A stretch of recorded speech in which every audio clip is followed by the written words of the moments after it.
I have a VidCon with Beach City, and today I have with me Sanoop. And Don. How are you guys doing today? Yeah, very good. Very good? How's it going, Beach City? Oh, yeah, good, Yeah. good. And what do you guys do? Well, we're not YouTube creators. We're not famous. That's the first thing to get out of the way. We work very closely with the top partners in the region on the family learning side. So we work with a lot of studios. We work with a lot of local creators in Australia too. Bounce Patrol, Debbie Do, you name it. Yeah, kids is like one of the fastest growing genres on YouTube. There's a lot of kids who are just being born into YouTube and YouTube Kids specifically. So we just help guide them on their journey onto YouTube Kids and help them grow, especially the Australian and New Zealand creators. So we've got some creators up from Queensland, like Charlie's Crafty Kitchen. They do Grace, a lot of, can't forget Grace. And Grace Mulgrew from Melbourne down here. So we've got kids themselves, right? Some as young as 7, creating content, or actually in CKN Toys, he's only like 5. So we've got kids creating content for other kids. So so the YouTube stars are starting early. Yeah. Yeah. And so how did you guys get started into this? Ooh. Now, as an organization or us personally? Both. Okay, when you want to start? Personally. Okay, well, personally, I started in television. I was in New York with NBC. So I'd moved from New York to LA, and I moved to Atlanta with Cartoon Network. Oh, yeah. Wow. And so then I spent time in the animated world with Cartoon Network. I moved to Hong Kong. So I've got a very TV background. Yeah. And then I guess YouTube is the next TV. I mean, it's quickly becoming that way, and has been for a few years. So that's how I kind of ended up here.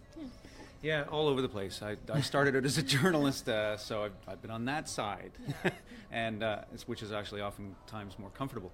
All the way through digital, mostly. I started into digital in around 1999, so I saw a crash, boom, all of that happen, and then it's all back on again. It really started coming back around 2005, and from there it's just been a runway of success, I think, across digital, and video is just a no-brainer, really. That's where the conversation's happening.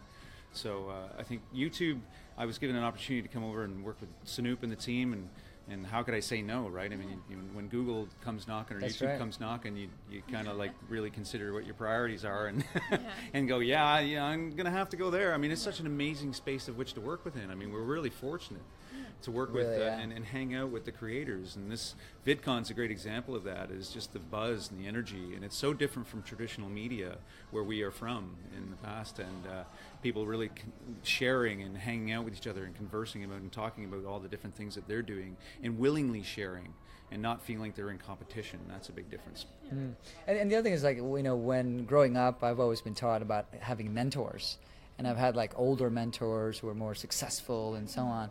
And I think one thing I've learned about working at YouTube is now the mentors are getting younger. So I'm actually, looking to folks who are 11 and 12 in terms of how they think about the world, because that's the world that we're in today.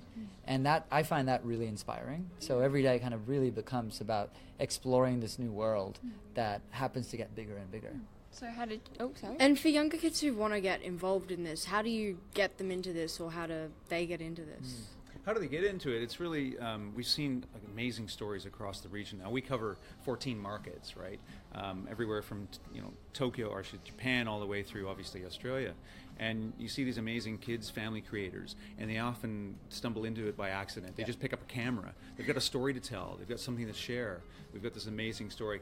I often refer to it out of Korea, of this boy who was kind of struggling at school and such, and felt kind of like, I guess, intimidated by his peers. He wasn't as tall as them, right? So he asked his mom, could I start my own YouTube channel? And she said, okay, fine. And she worked very closely with him to obviously open an account and start building content for it. And his enthusiasm and I think more or less his confidence has grown amazingly. He's at 300,000 subscribers. Oh, wow. So now he's like a star among his peers, right? So I think it's those types of things. It's just getting on there, getting a camera and having a story and believing what you do and being very passionate and just having fun, number one. Yeah. And it's also, creators of any age, right? I mean, you could easily say that like young kids are more creative and kind of risk-taking. But then as you get older, you kind of lose that.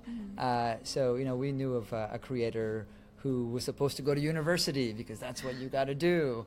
And he said, Mom, Dad, like, I don't really know if that's for me, but give me 2 years and I'll go figure out what I want to do. And he spent like a year and a half like working at a restaurant.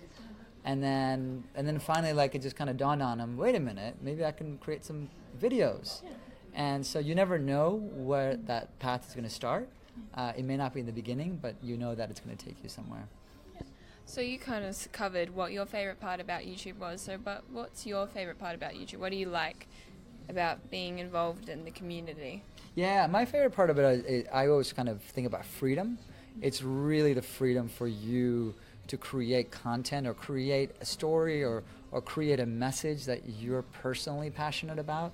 And it could be anything, right? Everybody's got something that they're interested in. So it's like really the freedom of choosing something that you want. And coming from TV, you don't really get that freedom. It's usually the TV executives who kind of look at the programming schedule and decide what goes up there. That's taken away when it comes to YouTube. It's like you decide that.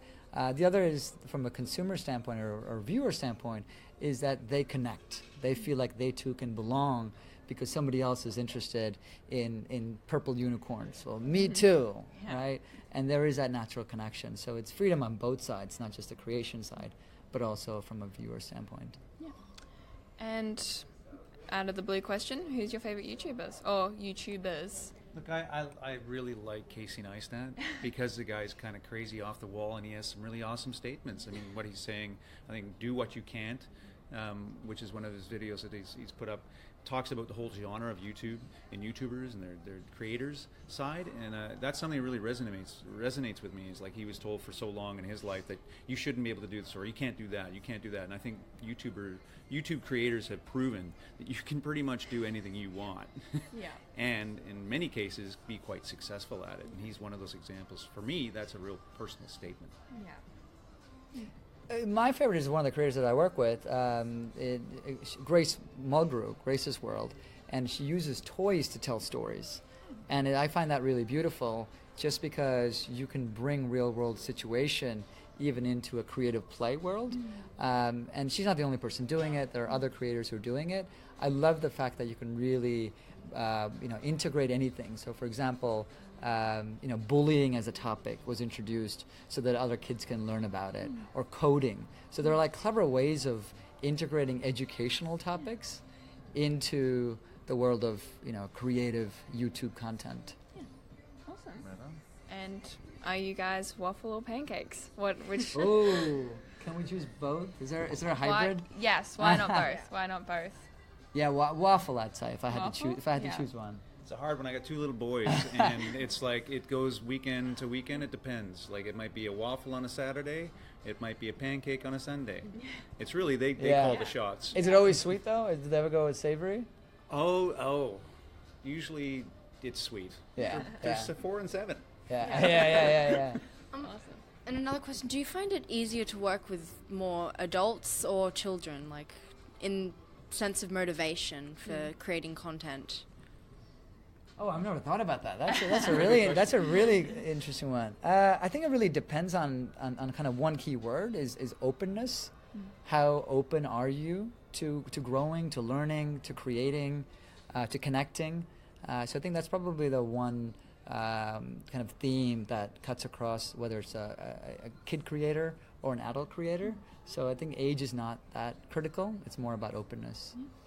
I would agree. I think it's up to them, and oftentimes we're interacting with both the parent or the business owner in that space, and hang out with the kids and hear their stories too as well. I mean, Sanoop's worked very closely with Greg and Grace from Grace's World, and you've seen their evolution, and it's remarkable. I mean, you look at one of her early videos, 54 million views, I think, the first one, to what they are doing now and where she's going. And she's launching new channel. She's launched a new channel, which is more, would you say, lifestyle? Yep. Right? Yep.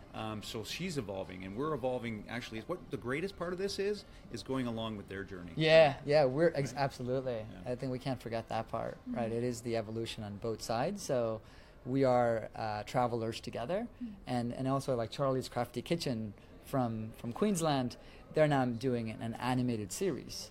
And so I saw her a couple of days ago and I said, how's your cartoon going? And she goes, you mean my animation? It's like, oh, right, there's your technical word right there. And so it's just nice to see that they're really getting to be an industry practitioner, not just kind of a talent, but thinking about the voicing, thinking about the characters and character development. All right. Awesome. Is that good? Yeah. Enough? And what would you say is your ultimate holiday getaway? Oh, for me, it's where the mountains meet the beach. So I like places like Byron, Cape Town, Hawaii. So anywhere there's mountains and beaches coming together.